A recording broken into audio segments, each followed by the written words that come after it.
University of Stellenbosch Business School. Hennie, good morning to you and welcome to AM News. Morning, Elvis. Yes, thanks a lot. Now, for those of us not familiar with the concept of green IT, please explain what it is all about. Look, there are many definitions of green IT, and I think the simplest way to think of this is not to think of it as something separate to IT, but rather as a collection of existing technologies or solutions that has the potential to reduce waste or to reduce waste in any form. So waste could be anything from electricity consumption to paper usage. Mm-hmm. So simple technologies like print management that could reduce the consumption of paper. Mm-hmm. Yeah, so and that would be a green solution. Yeah. And that would be a green solution. Yeah, that's correct. Yeah. Mm-hmm. Now, that's right. Yeah. Let's talk about it. How popular is green IT in South Africa, or is there such a thing? Look, unfortunately, the level of adoption is fairly low in South Africa, even when you compare it to international standards. So roughly, you could say 25% of businesses have adopted green IT, 25% have plans to adopt it, 25% know what it is but do not plan to adopt it, while the other 25% really don't know what it's all about or are interested in it at all.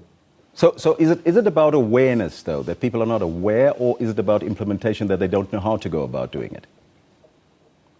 Look, there are a number of obstacles to the implementation of green IT in South Africa. So yes, you are correct. One of them is awareness, but it's also the understanding of the benefits that it holds. And also, technology service providers are unfortunately also not doing a lot to market the green aspects of solutions and the benefits that it holds. And unfortunately, business leaders have many priorities and things that are top of mind. So a recent survey found that sustainability is ranking 31st out of 40 business priorities. So unfortunately, sustainability in general is still fairly low on executives' list of priorities. Now, what is the role of IT service providers? Do they play a role in making sure to assist companies with the growth of green IT among South African companies? Yes. I think technology service providers have a huge role to play in this regard. They have the skills, they have the manpower, they have the awareness, they understand the benefits of the technologies.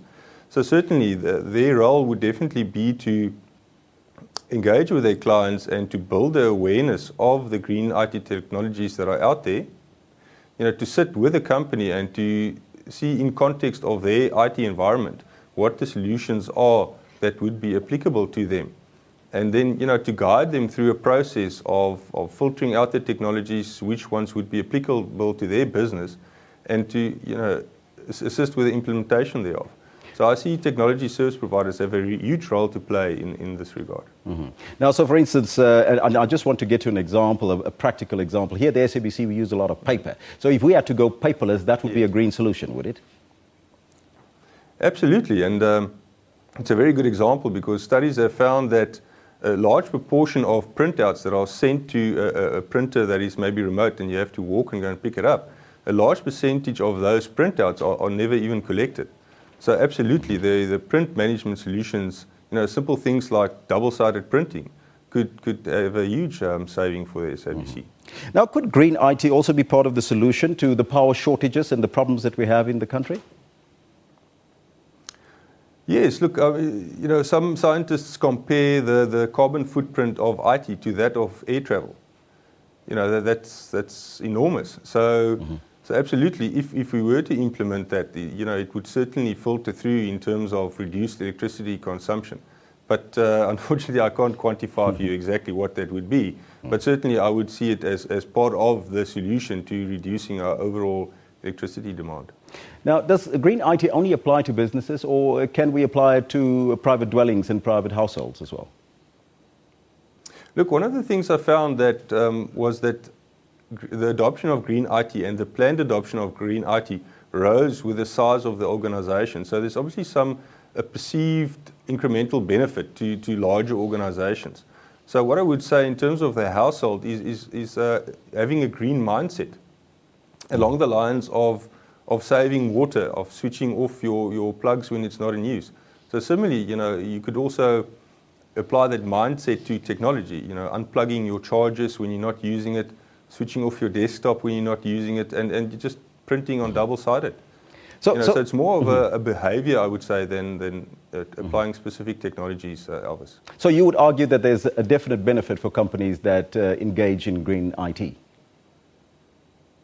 Absolutely. You know, there's a lot of savings that pull through from reducing your electricity usage, reducing your paper usage, or waste in the system. So you're not necessarily just talking about technologies, but or the IT environment, but you can also apply IT solutions to your supply chain to reduce inefficiencies within your supply chain. So definitely big electricity reduction, energy reduction, as well as increasing the efficiencies within your business. Now, if anybody listening to this program right now, Hennie, wants some more information on green IT, where will they find it? Look, Google is a very good friend. There's quite a lot available on green IT, and probably the best place to start for a business would be to look at your data center, because that is a massive consumption area of electricity. Hennie Mansvelt, thank you so much for your time and good luck. That was Hennie Mansvelt from the University of Stellenbosch Business School telling us